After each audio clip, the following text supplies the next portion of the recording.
ನ್ಯೂಸ್ವರೆಗೆ ಮತ್ತೆ ಸ್ವಾಗತ. ಅಭಿವೃದ್ಧಿಗಾಗಿ ಪಶ್ಚಿಮ ಘಟ್ಟವನ್ನು ದೋಚಬೇಕೆ? ಸೊ ಅಂತ ಅಭಿವೃದ್ಧಿ ಬೇಕಾದ್ರೆ ಅದು ಮಧ್ಯದ ದಾರಿ ಇರಬೇಕು.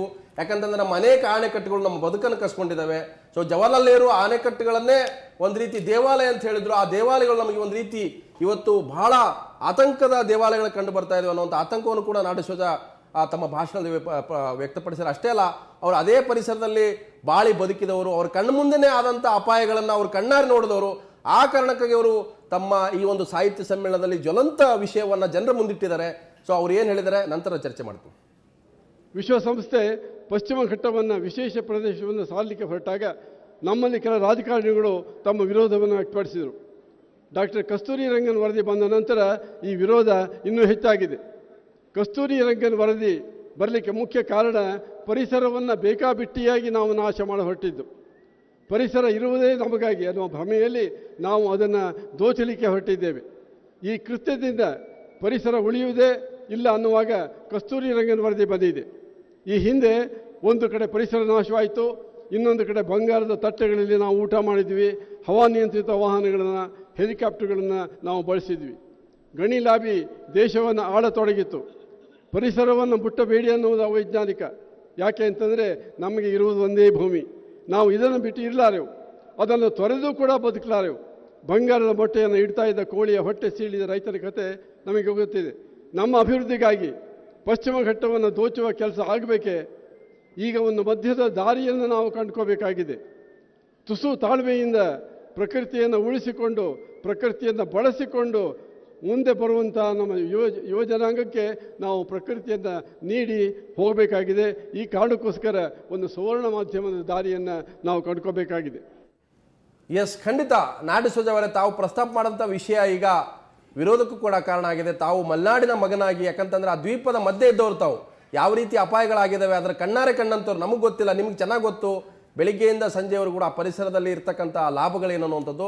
ಸೊ ಬಹುತೇಕ ಜೀವ ಅಂತಂದ್ರೆ ಬರೀ ಮನುಷ್ಯ ಅಂತ ಮಾತ್ರ ನಾವು ತಿಳ್ಕೊಂಡಿದ್ವಿ. ಆ ಕಾರಣಕ್ಕೆ ಪಶ್ಚಿಮ ಘಟ್ಟದಲ್ಲಿ ಅಭಿವೃದ್ಧಿಗಳನ್ನು ತಾವು ವಿರೋಧ ಮಾಡಿಲ್ಲ, ಅದು ಬೇಕು. ಆದರೆ ಮಧ್ಯದ ದಾರಿ, ಆ ಮಧ್ಯದ ದಾರಿ ಕೂಡ ಒಪ್ತಾ ಇಲ್ಲ. ಏನು ಹೇಳ್ತೀರಾ? ಅಲ್ಲ, ನಾನು ಆ ಕೋಳಿಯ ಒಂದು ಉದಾಹರಣೆಯನ್ನು ಕೊಟ್ಟ ಕಾರಣ ಅದೇನೆ. ಈಗ ಪಶ್ಚಿಮ ಘಟ್ಟ ನಮ್ಮ ಪಾಲಿಗೆ ಒಂದು ಕೋಳಿ, ಬಂಗಾರದ ಮೊಟ್ಟೆಯನ್ನು ಇಡುವಂತಹ ಒಂದು ಕೋಳಿ. ಈ ಕೋಳಿಯ ಹೊಟ್ಟೆಯಲ್ಲಿರುವ ಮೊಟ್ಟೆಗಳು ಅಷ್ಟೂ ಸಿಗಲಿ ಅನ್ನೋ ಕಾರಣಕ್ಕೆ ಆ ಕೋಳಿಯ ಹೊಟ್ಟೆಯನ್ನು ಸೀಳಬಾರದು ಅನ್ನೋದು ನನ್ನ ಉದ್ದೇಶ. ನಾನು ಮಲೆನಾಡಿನಲ್ಲಿ ಹುಟ್ಟಿ ಬೆಳೆದವನು, ಕೊಡಗನ್ನು ಬಹಳ ಪ್ರೀತಿಸಿದವನು. ನಾಳೆಯೂ ಕೂಡ ಹೀಗೆಯೇ ಶ್ರೀಮಂತ ಪ್ರಕೃತಿಯ ಜೊತೆಯಲ್ಲಿ ಉಳಿಬೇಕು ಎಂದು ನಾನು ಬಯಸುವನು. ನಾನು ಮಧ್ಯಂತರದ ದಾರಿಯನ್ನು ಮಾತನ್ನು ಯಾಕೆ ಹೇಳಿದೆ ಅಂತಂದರೆ, ಪರಿಸರವನ್ನು ನಮ್ಗೆ ಎಷ್ಟು ಬೇಕೋ ಅಷ್ಟನ್ನೇ ಬಳಸಿಕೊಂಡು ನಮ್ಮ ಮುಂದಿನ ಜನಾಂಗಕ್ಕೋಸ್ಕರ ಪರಿಸರವನ್ನು ಇಟ್ಟುಕೊಂಡು ಬದುಕುವಂಥ ಒಂದು ದಾರಿಯನ್ನು ನಾವು ಕಂಡ್ಕೋಬೇಕು ಅನ್ನೋ ಉದ್ದೇಶಕ್ಕೋಸ್ಕರ ನಾನು ಆ ಮಾತನ್ನು ಹೇಳಿದೆ. ಕಸ್ತೂರಿ ರಂಗನ್ ವರದಿಯನ್ನು ನಾನು ನಿಜ ಹೇಳಬೇಕು ಅಂದರೆ ಸಂಪೂರ್ಣವಾಗಿ ನಾನು ಓದಿಲ್ಲ, ಅದು ನನಗೆ ಸಿಕ್ಕಿಲ್ಲ. ಆದರೆ ಅದರ ಬಗ್ಗೆ ಬರ್ತಾ ಇರುವಂತಹ ಟೀಕೆಗಳನ್ನು, ಟಿಪ್ಪಣಿಗಳನ್ನು ನೋಡಿ ಕೇಳಿ ನಾನು ನನ್ನ ಅಭಿಪ್ರಾಯಗಳನ್ನು ಕೊಟ್ಟಿದ್ದೇನೆ. ಒಂದು ವೇಳೆ ಕಸ್ತೂರಿ ರಂಗನ್ ವರದಿಯಿಂದ ನಿಜವಾಗಿಯೂ ಕೊಡಗಿಗೆ ಹಾನಿಯಾಗುತ್ತೆ ಅನ್ನೋದಾದರೆ ಬಹುಶಃ ನಾನು ನನ್ನ ವಿಚಾರಗಳನ್ನು ಬದಲಾವಣೆ ಮಾಡಿಕೊಳ್ಳಿಕ್ಕೆ ಸಾಧ್ಯ ಇದೆ. ಆದರೆ ನನ್ನ ಅಭಿಪ್ರಾಯ ಇಷ್ಟೇ, ನಾವು ಇರೋ ಒಂದೇ ಒಂದು ನೆಲ, ಬೇರೆ ನೆಲ ನಮಗಿಲ್ಲ. ಈ ನೆಲದಲ್ಲಿ ನಾವು ಬದುಕಬೇಕು. ಹೀಗೆ ಬದುಕಬೇಕಾದ್ರೆ ಪ್ರಕೃತಿಯನ್ನು ನಾವು ಬಳಸಿಕೊಳ್ಳಬೇಕು. ಪ್ರಕೃತಿಯ ಬಳಕೆ ಆಗಲಿ, ಪ್ರಕೃತಿಯ ದುರ್ಬಳಕೆ ಬೇಡ ಅನ್ನೋದು ನನ್ನ ಯಾವತ್ತಿನ ಅಭಿಪ್ರಾಯ. ಅಂದ್ರೆ ದ್ವೀಪದ ಮಧ್ಯೆ ಇದ್ದವ್ರು ತಾವು, ಯಾಕಂದ್ರೆ ಆ ಒಂದು ಕಾಳಿ ನದಿಯ ಅಪಾಯಗಳನ್ನು ಕೂಡ ಕಂಡಿದ್ದೀರಿ. ಬಹುತೇಕ ಇವತ್ತು ಅಕ್ರಮ ಗಣಿಗಾರಿಕೆ ವಿಚಾರ ಇರ್ಬೋದು, ಸಂಪತ್ತಿನ ಲೂಟಿ ಇರ್ಬೋದು. ಇವತ್ತು ನಮ್ಮ ನೆಲ ಜಲ ಅಂದ್ರೆ ಬಹುತೇಕ ನಾವೇ ತಿಳ್ಕೊಂಡು ಬರೀ ಭಾಷೆ ಕನ್ನಡ ಅಂತ ತಿಳ್ಕೊಂಡು, ನಿಜಕ್ಕೂ ಕೂಡ ನಮ್ಮ ಸಂಪತ್ತಿನ ಲೂಟಿ ಆಗುವಾಗಲೂ ಕೂಡ ಮಾತಾಡದೆ ಹೋದ್ರೆ ಬಹುತೇಕ ಯಾವ ಪರಿಸರ ಬಗ್ಗೆ ನಾವು ಮಾತಾಡ್ತೀವಿ ಅಂತ ಅಲ್ಲ. ಅಂತ ಇಂಥ ಸಂದರ್ಭದಲ್ಲಿ ನಾವಲ್ದ ಮತ್ತೆ ಯಾರು ಮಾತಾಡಬೇಕು ಹೇಳಿ? ಈಗ ನಾವು ಪರಿಸರವನ್ನು ಪ್ರೀತಿಸ್ತಾ ಬಂದಿದ್ದೇವೆ. ನಮ್ಮ ಕಣ್ಣೆದುರುಗಡೆಯೇ ಪರಿಸರದ ನಾಶ ಆಗ್ತಾ ಇದೆ. ಆ ನಾಶವನ್ನು ಯಾವುದಾದ್ರೂ ರೀತಿಯಲ್ಲಿ ನಾವು ತಡಿಬೇಕಾಗಿದೆ. ಈಗ ಉತ್ತರಾಖಂಡದಲ್ಲಿ ಮೊನ್ನೆ ಏನು ಅನಾಹುತ ಆಯಿತು ನಾವು ನೋಡಿದ್ದೇವೆ. ಪರಿಸರ ಒಂದಲ್ಲ ಒಂದು ದಿವಸ ಮನುಷ್ಯನ ಮೇಲೆ ಸೇಡು ತೀರಿಸ್ಕೊಳ್ಳುತ್ತೆ. ಆ ಸೇಡಿಗೆ ಈಗಾಗಲೇ ಅದು ಸಿದ್ಧತೆ ಮಾಡ್ತಾ ಇದೆ. ಆ ಸಿದ್ಧತೆಯನ್ನು ನೋಡಿ ಆದರೂ ನಾವು ನಮ್ಮ ಎಚ್ಚರಿಕೆಯಲ್ಲಿರಬೇಕು ಅನ್ನೋದು ನನ್ನ ಅಭಿಪ್ರಾಯ. ಎಸ್ ನಟರಾಜ್ ಅವರೇ, ಪರಿಸರ ನಮಗಾಗಿದೆ ಅಂತ ನಾವು ಭಾವಿಸ್ಕೊಂಡಿರೋದು ಅಂತ. ಈಗ ಅಭಿವೃದ್ಧಿ ಬೇಡ ಅಂತ ಎಲ್ಲೂ ಇಲ್ಲ. ಅಭಿವೃದ್ಧಿನೇ ಆಗಬೇಕು, ಪರಿಸ್ಥಿತಿ ಇರಬೇಕು, ಒಂದಕ್ಕೊಂದು ಸಮತೋಲನ. ಯಾವತ್ತೂ ಕೂಡ ಇವತ್ತು ನಮ್ಮ ಗ್ಲೋಬಲ್ ವಾರ್ಮಿಂಗ್ ಅನ್ನುವಂಥದ್ದು ಒಂದು ಸಂಪೂರ್ಣವಾಗಿ ನಮಗೆ ದೊಡ್ಡ ಒಂದು ಥ್ರೆಟ್, ಅದು ಭಾಳ ಬೆದರಿಕೆಯಾಗಿದೆ. ಇವತ್ತು ನಾವು ಬದುಕೋದೇ ಕಷ್ಟ ಅನ್ನುವಂಥದ್ದು. ಈ ರೀತಿ ಇರುವಾಗ ಈ ಪರಿಸರದಲ್ಲಿ ಜೀವ ಅಂತಂದ್ರೆ ನಾವು ಮನುಷ್ಯ ಪ್ರಾಣಿ ಮಾತ್ರ ಜೀವ ಅಂತ ತಿಳ್ಕೊಂಡು, ಜೀವಜಂತುಗಳು ಲಕ್ಷಾಂತರ ಜೀವಜಂತುಗಳಿದ್ದಾವೆ. ಸೊ ಆ ಜೀವಜಂತುಗಳನ್ನು ಬಲಿ ಕೊಟ್ಟು ಮನುಷ್ಯ ಮಾತ್ರ ಬದುಕಬೇಕನ್ನುವಂಥದ್ದು ನಿಜಕ್ಕೂ ಕೂಡ ದೊಡ್ಡ ಸ್ವಾರ್ಥ, ದೊಡ್ಡ ದ್ರೋಹ ಅದು. ಅದನ್ನು ನಾ ಡಿಸೋಜ ಅವರು ತಮ್ಮ ಇಡೀ ಸಾಹಿತ್ಯದಲ್ಲಿ ಭಾಳ ಚೆನ್ನಾಗಿ ಪ್ರತಿಪಾದಿಸ್ತಾ ಬಂದಿದ್ದಾರೆ. ಅವರ ವಿಸ್ಡಮ್ಮನ್ನು ನಾವು ಭಾಳ ಎಚ್ಚರಿಕೆಯಿಂದ ಕೇಳಬೇಕು. ಒಂದೇನು ಮಾಡಬೇಕಾಗಿತ್ತು ಅಂತ ಹೇಳಿದ್ರೆ, ಈ ಪ್ರಶ್ನೆ ಇವತ್ತು ಆ ಸ್ಥಳಕ್ಕೆ ಭಾಳ ಇಂಪಾರ್ಟೆಂಟ್ ಆಗಿರೋದ್ರಿಂದ ಈ ಕನ್ನಡ ಸಾಹಿತ್ಯ ಪರಿಷತ್ತು ತನ್ನ ಚರ್ಚೆಗಳನ್ನು ಇಟ್ಕೊಳ್ಳುವ ಕ್ರಮದಲ್ಲಿ ಭಾಳ ಆಲಸಿ, ಅದು ಬೇಕಾದ ರೀತಿ ಮಾಡಿಬಿಡ್ತದೆ. ಅದು ಸುಮ್ಮನೆ ನಮ್ಮ ಪುಂಡಲಿ ಕಾಲಂಬಿಯವರು ಎಲ್ಲಿಂದರಲ್ಲಿ ಏನೇನೋ ಮಾತಾಡ್ತಾರೆ ಹೊರತು ಈ ರೀತಿ ಒಂದು ಭಾಳ ಕೇಂದ್ರೀಕೃತವಾದ ಒಂದು ಚರ್ಚೆ, ಡಿಸೋಜ್ ಅವರು ಎತ್ತಿರುವ ಜೀವನ್ಮರಣದ ಪ್ರಶ್ನೆಯ ಬಗೆಗೆ ಒಂದು ದೊಡ್ಡ ಗೋಷ್ಠಿ ಇಟ್ಕೊಂಡು ಕಸ್ತೂರಂಗನ್ ವರದಿ ನಾವು ಈಗ ಅಲ್ಲಿ ಚರ್ಚೆ ಮಾಡಿ ಕರ್ನಾಟಕದ ಒಂದು ವಿಜ್ಞಾನಿಗಳು ಇದ್ರ ಬಗ್ಗೆ ಏನು ಹೇಳ್ತಾರೆ, ಇದರ ಆತಂಕ, ಕೊಡಗಿನಲ್ಲಿ ಆತಂಕ ಇದ್ದರೆ ಎಲ್ಲರನ್ನೂ ಒಳಗೊಳ್ಬೇಕು. ಅದನ್ನು ಕೊಡಗಿನ ಆತಂಕ ಇದ್ದರೆ ನಾವು ಅದನ್ನು ಪರಿಗಣಿಸಬೇಕು. ಆದರೆ ಅದನ್ನು ಹೇಳಿದ ಮಾತ್ರಕ್ಕೆ ನಾ ಡಿಸೋಜ ಅವ್ರ ಮೇಲೆ ಒಂದು ಪಕ್ಷ ಹೋಗಿ ಅಲ್ಲಿ ಗಲಾಟೆ ಮಾಡುತ್ತೆ ಅನ್ನೋದ್ರೆ ಅದು ಭಾಳ ಖಂಡನೀಯವಾದ, ಭಾಳ ಸರ್ವಾಧಿಕಾರಿ ಧೋರಣೆ. ಮತ್ತು ಡಿಸ್ಕಷನ್ ಅಲ್ಲಿ ನಾ ಡಿಸೋಜ ಅವರು ಒಪ್ಕೊಂಡಿದ್ದಾರೆ, ಕಸ್ತೂರಂಗನ್ ವರದಿಯ ತಿರುಳನ್ನು ಮಾತ್ರ ನಾನು ಗ್ರಹಿಸಿದ್ದೀನಿ, ಕಸ್ತೂರಂಗನ್ ವರದಿಯನ್ನು ಸಮಗ್ರವಾಗಿ ಓದಿಲ್ಲ ಅಂತ. ಅವರಷ್ಟಾದರೂ ಪ್ರಾಮಾಣಿಕವಾಗಿ ಹೇಳಿದ್ದಾರೆ. ಇವತ್ತು ಹಲ್ಲೆಗೆ ಬಂದವರು ಕಸ್ತೂರಂಗನ್ ಹೆಸರನ್ನೇ ಕೇಳಿಲ್ಲದೆ ಇರೋರು ಅಲ್ಲಿ ಬಂದಿದ್ದಾರೆ ಅಂತ ಕಾಣುತ್ತೆ. ಸೊ ಆ ಹಿನ್ನೆಲೆಯಲ್ಲಿ ನಾವು ನಾ ಡಿಸೋಜ ಅವರು ಹೇಳ್ತಾ ಇರೋದು, ಕಾರಂತರು ನಮ್ಮಲ್ಲಿ ಹೇಳಿದ್ದು ಮತ್ತು ಕುವೆಂಪು ಅವರು ತಮ್ಮ ಕೃತಿಗಳಲ್ಲಿ ಬರೆದಿದ್ದು, ಇಡೀ ಆಧುನಿಕ ಕನ್ನಡ ಸಾಹಿತ್ಯವೇ ಪರಿಸರದ ಬಗ್ಗೆ ಮಾಡ್ತಾ ಇರುವ ಚರ್ಚೆಯನ್ನು, ಅಥವಾ ಅನಂತಮೂರ್ತಿಯವರು ಮೌನ ಕಣಿವೆಯಲ್ಲಿ ಬರೆದಿದ್ದು, ಇದನ್ನು ಕ್ರೋಢೀಕರಿಸಿ ಹೇಳಿದ್ದಾರೆ. ಮತ್ತು ಅವರು ಅಥೆಂಟಿಕ್ ಅದಕ್ಕೆ ಕಾದಂಬರಿನೂ ಬರೆದಿರೋದ್ರಿಂದ ಅವ್ರ ಮಾತನ್ನು ಇಡೀ ಕರ್ನಾಟಕ ಭಾಳ ಡಿಸೋಜನ್ ನಿಮ್ಮ ಮಾತಿನ ಪ್ರಾಮಾಣಿಕತೆಯನ್ನು ಕೂಡ ತಿಳ್ಕೊಳ್ಳಿಲ್ಲ ಅಂತ ಅನಿಸುತ್ತೆ ನಮಗೆಲ್ಲ. ಒಂದು ಕಡೆ ಆ ವಿಷಾದ ಇದೆ ಅನಿಸುತ್ತೆ. ನಿಮ್ಮ ವೇದಿಕೆಗೆ ಬಂದು ಈ ರೀತಿ ಯಾಕೆ ಮಾತಾಡಿದ್ರೆ ಅಂದ್ರೆ ಈ ಮಾತಾಡುವ ಹಕ್ಕನ್ನೇ ಕಸ್ಕೊಳ್ಳಿಕ್ಕೆ ಯಾರಿಗೂ ಆ ಒಂದು ಹಕ್ಕು ಕೊಟ್ಟಿಲ್ಲ. ಇಲ್ಲ, ಅವರು ಹಾಗೇನು ಮಾತಾಡಲಿಲ್ಲ. ಸಮಸ್ಯೆಯನ್ನು ನನ್ನ ಗಮನಕ್ಕೆ ತಂದರು. ಈಗ ದೇವರ ಕಾಡು ಅನ್ನುವಂಥ ಒಂದು ಪದ್ಧತಿ ಮಲೆನಾಡಿನಲ್ಲೂ ಇದೆ, ಕೊಡಗಿನಲ್ಲೂ ಇದೆ. ಆ ದೇವರ ಕಾಡಿನ ಮೂಲಕ ಅರಣ್ಯವನ್ನು ಹೇಗೆ ರಕ್ಷಣೆ ಮಾಡ್ತಾ ಇದ್ದೀವಿ ಅನ್ನೋದನ್ನು ಅವ್ರು ನನಗೆ ತಿಳಿಸ್ಕೊಟ್ರು. ಅವ್ರ ಮಾತುಗಳು ಭಾಳ ಕಠಿಣವಾಗೂ ಇರಲಿಲ್ಲ, ಭಾಳ ಮೃದುವಾಗಿಯೇ ಮಾತಾಡಿದರು. ನನ್ನ ವಿವರಣೆ ನಾನು ಅವರಿಗೆ ಕೊಟ್ಟೆ. ಅಂದರೆ ಒಂದು ಇಲ್ಲಿ ನಟರಾಜರು ಹೇಳಿದ್ದು, ಈ ಒಂದು ಜ್ವಲಂತ ವಿಚಾರವನ್ನೇ ಸಾಹಿತ್ಯ ಸಮ್ಮೇಳನದಲ್ಲಿ ಒಂದು ಪ್ರಮುಖವಾಗಿ ಚರ್ಚೆ ಆಗಬೇಕಾಗಿತ್ತು ಅಂತ. ಆಗಬೇಕಾಗಿತ್ತು.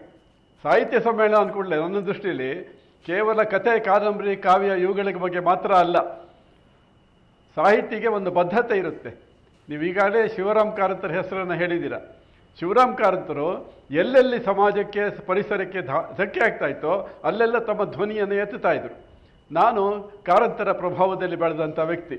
ಹೀಗಾಗಿ ನಾನು ಸಾಹಿತ್ಯದ ಜೊತೆಯಲ್ಲಿ ಹಲವಾರು ಹೋರಾಟಗಳಲ್ಲಿ, ಹಲವಾರು ವಿಷಯಗಳಲ್ಲಿ ನಾನು ಬರಿತಾ ಬಂದಿದ್ದೇನೆ, ಹೋರಾಟ ಮಾಡ್ತಾ ಬಂದಿದ್ದೇನೆ. ಈ ಕಾರಣದಿಂದಾಗಿ ನನಗೆ ಪಶ್ಚಿಮ ಘಟ್ಟಗಳು ಕೂಡ ಬಹಳ ಮುಖ್ಯ ಅನಿಸುತ್ತೆ. ಶಂಕರ್ ಅವರೇ, ಈಗ ನಾ ಡಿಸೋಜ ಹಾಗೆ ತಾವು ಕೂಡ ಮಲೆನಾಡಿನ ಮಗ.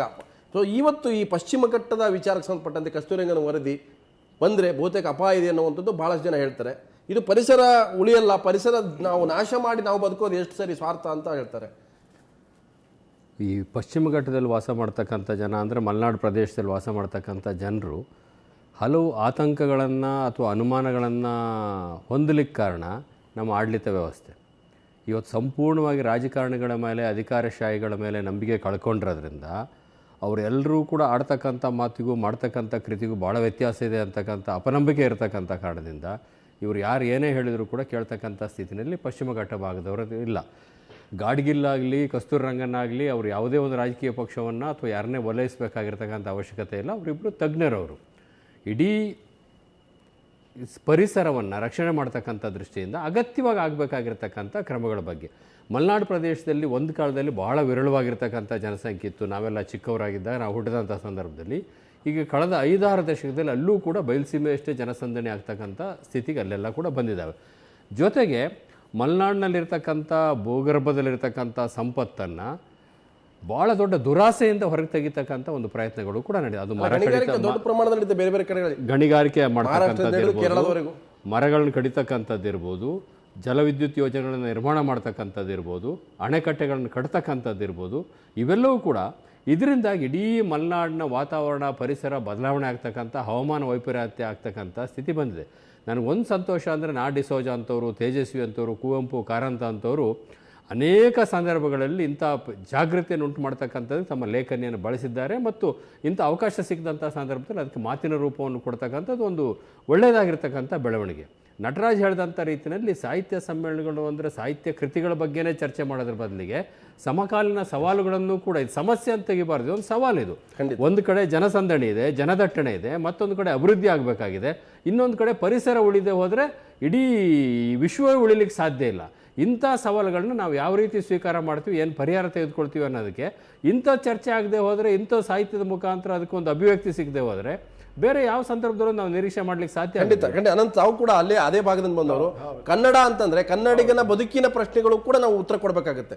ಕನ್ನಡಿಗನ ಬದುಕಿಗೆ ಬೇಕಾದಂಥ ಪ್ರಶ್ನೆಗಳಿಗೆ ಉತ್ತರ ಕೊಡ್ತಾನೆ ಹೋಗ್ಬೇಕಾಗುತ್ತೆ. ಅದು ಆಳುವ ವರ್ಗ ಇರ್ಬೋದು, ಸಾಹಿತ್ಯ ಇರ್ಬೋದು, ಯಾವುದೇ ಕ್ಷೇತ್ರ ಇರ್ಬೋದು. ಇವತ್ತು ಪ್ರಶ್ನೆ ಇರ್ತಕ್ಕಂಥದ್ದು ಈ ಭಾಗದಲ್ಲಿ ನಡೆಯುವಂಥ ಅಕ್ರಮ. ಇವತ್ತು ಬಹಳಷ್ಟು ಜನ ಅಕ್ರಮ ನಡೆಯುತ್ತೆ, ಅಲ್ಲಿ ನಾಟದಂಧೆ ನಡೆಯುತ್ತೆ, ಇವತ್ತು ರೆಸಾರ್ಟ್ಗಳು ಬರ್ತಾ ಇದ್ದಾವೆ, ಮಾಡಬಾರ್ದು ಕಳ್ಳದಂಧೆಗಳು ನಡೀತಾ ಇದೆ. ಆ ಕಳ್ಳದಂಧೆಗಳನ್ನು ಉಳಿಸ್ಕೊಳ್ಳೋಕ್ಕೂ ಒಂದಷ್ಟು ಶಕ್ತಿಗಳು ಈ ರೀತಿಯ ಯೋಜನೆಗಳನ್ನು ವಿರೋಧ ಮಾಡುತ್ತೆ. ಕಸ್ತೂರಿ ರಂಗನ್ ವರದಿ ಬೇಡ, ಹುಲಿ ಯೋಜನೆ ಬೇಡ, ಬಟ್ ಕೆಲವು ಆ ಯೋಜನೆಗಳಿಂದ ಅಲ್ಲಿ ಸ್ಥಳೀಯವಾಗಿ ಅಪಾಯ ಇದೆ ಸಾಮಾನ್ಯ ಜನರಿಗೆ.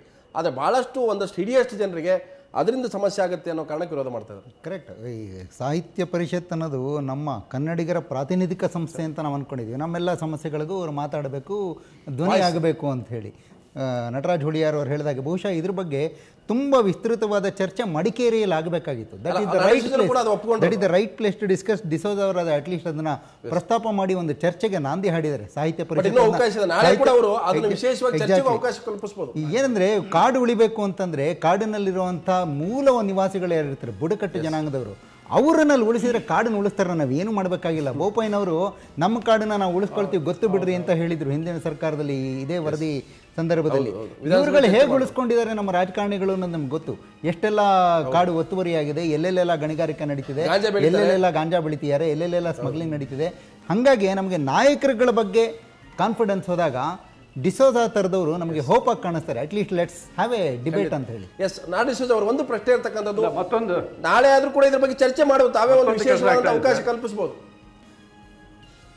ಅಲ್ಲ, ಮತ್ತೊಂದು ಕೆಲಸ ಆಗ್ತಾ ಇದೆ. ನಾವು ಕಾಡನ್ನು ಉಳಿಸಬೇಕು ಅನ್ನೋ ಭರದಲ್ಲಿ ಅಲ್ಲಿರುವಂತಹ ಮೂಲ ನಿವಾಸಿಗಳನ್ನ ಅಲ್ಲಿಂದ ಓಡಿಸ್ತಾ ಇದ್ದೀವಿ.